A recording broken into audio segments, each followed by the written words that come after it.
Greetings, friends, fans, malevolent mopeds, corrupt kiwis, and dairy products of all ages. This is Cheese of Ages, recording on my slightly laggier than normal and lower resolution webcam software because YouTube keeps freaking crashing when I try to the direct upload route. So anyway, here's going to be a new segment, a new series on the channel. You thought I was done with DnD Next? So did I, but apparently Mike Mearls is insistent upon putting out articles to make me make fun of him. So, mocking Mike Mearls shall now be a new series that will by default be covering DnD Next, because that's what Mike Mearls talks about on these Legends of Lore articles, and he's consistently really, really stupid. I kid. He's just a terrible writer, and his team has a very weird design mentality sometimes. Anyway, before I go into this article that I'm going to be making fun of, poking fun at, I want to propose a drinking game. Whenever they mention a new rule within the DnD Next articles, go back into the archives, look at all the Legends of Lore articles. Whenever he presents an old rule as something new, take a shot. Whenever they implement something making the edition more similar to old editions, clearly catering to grognards and people that don't like 4th edition, take 2 shots. And whenever they whenever they toot their own horn about how it's roleplay infused, take 3 shots. You'll be hammered 3 articles in. And that's especially the case if you start with this one. A few rules updates from Mike Mearls, Legends of Lore article put out on January 27th, 2014, which is the day I'm recording this video. And just in the first section alone, I can poke fun at them a lot, rib them a bit. But every section here, I have some issues with. Exploration, extra actions, character speed, and heavy armor. All of this I can pick apart and just criticize them for. Anyway, let's start with the first section, exploration. Apparently the exploration rules have been reworked to make them easier to use at the table. This includes using passive perception from 4th edition to cut down on the number of die rolls and speed up play. And it works the same. This is from way back in 3rd edition, actually. There was a side rule there. But, old rule. They're not presenting this particular case as a new thing, but backtracking more. I mean, it's fine. I can't poke fun too much at them for that. I mean, it's a new edition, not a new game. But I do like the fact that this first sentence, I will be poking fun at the other sections of this particular section because they implicitly state that they've reworked these exploration rules to make them easier to use at the table. Now, in the next section, they pretty much verbatim explain how they're going to be hard-coding in rules that you already arbitrate, because apparently we needed hard-coded rules to determine who's hit by a trap that already has a set range based on your position in the marching order, which is already clear. If a trap has a range of 30 feet, or makes a ranged attack on the person that triggers it, and the fighter in the front of the party triggers it, and everybody is in a certain position and relative to the fighter, it's already pretty clear-cut who the trap affects. It's already pretty clear-cut what the hidden monster is going to do, based on positions. It's already pretty clear, but mostly DM arbitrated, how your position affects how well you can see things. That's the only one I can see hard-coded rules being useful for. Making a set determinant for perception effects based on position. Even though you could easily use cover rules as that. If you're like at the back of the party, everyone's in your way, so they have a cover bonus against your perception check. But hey, that's probably what they did, because it makes sense and it's simple. But making sense and being simple is not something they're famous for. But anyway, still. Apparently, adding more rules that are almost completely unnecessary is a way to make them easier to use at the table. And also, they've simplified the concept of group stealth. And I quote, "Whenever the party moves at a slow pace, everyone in the group makes dexterity stealth checks to hide, in addition to whatever actions they take while traveling. At a slow pace, a rogue can thus attempt to hide while using an action to pick a lock or search for secret doors. If the party moves at a faster pace, each character can still attempt to hide, but must use an action to do so."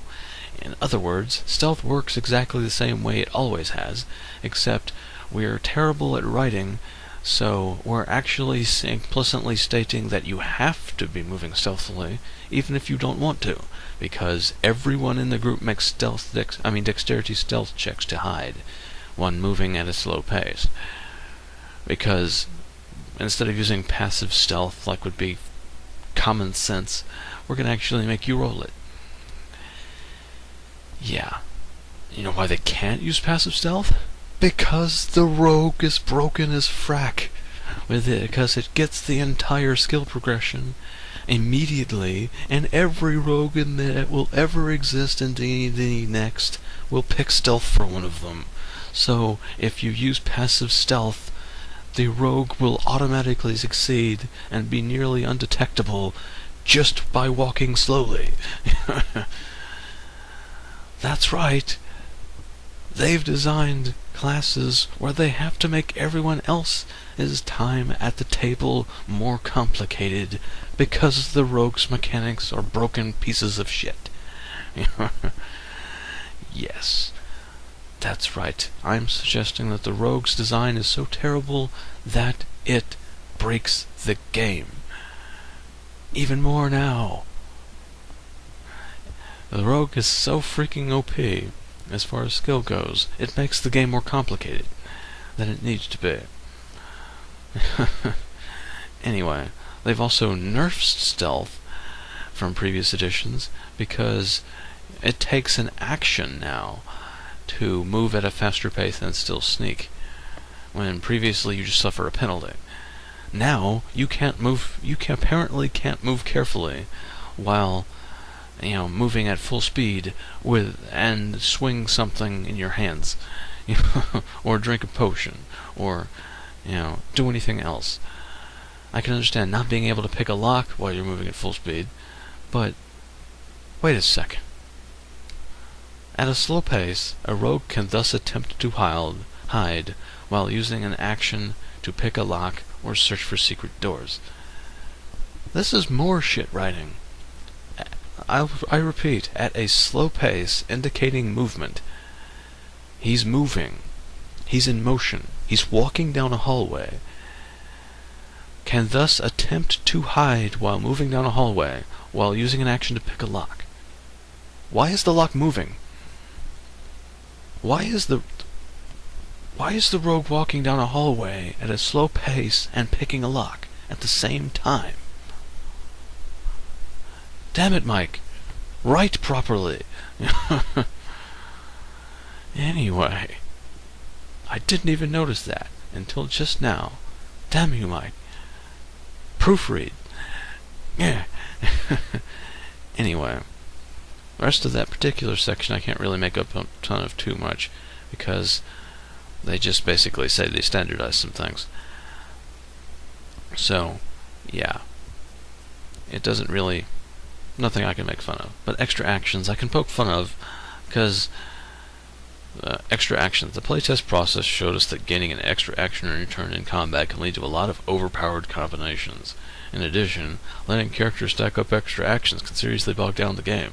Multiclassing casts a bright light on this issue, with characters combining class features and swift spells on the same turn to unleash all sorts of havoc. 1. Why didn't you fix this before the last playtest packet?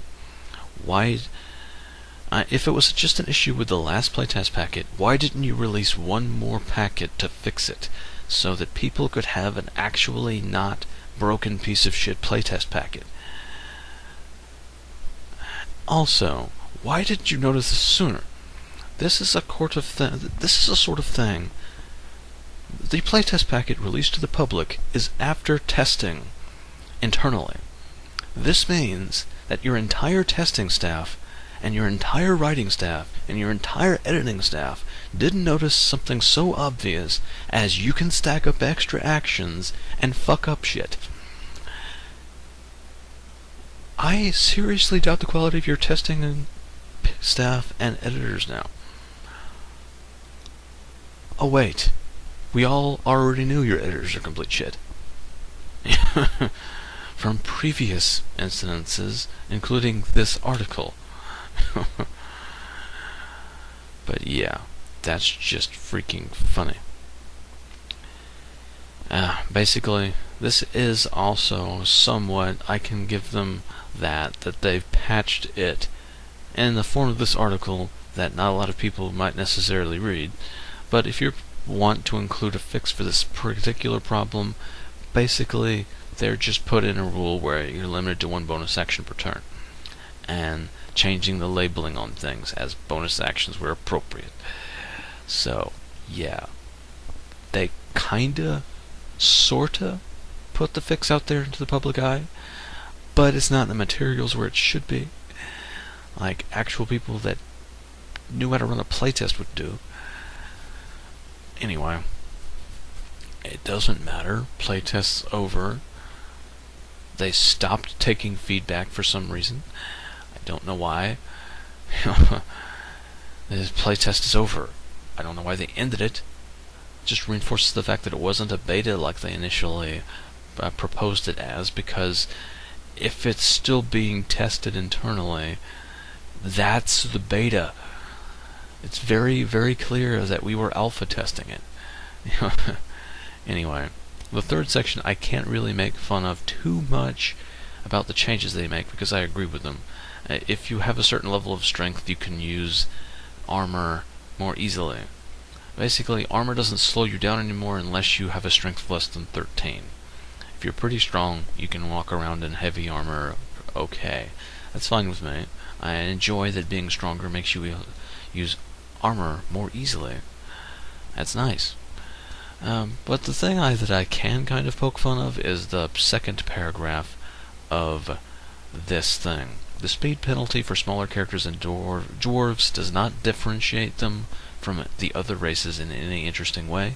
Moreover, goblins and kobolds have had a speed of 30 feet since the days of 3rd edition, so in some ways we're simply adjusting gnomes, halflings, and dwarves to an existing standard.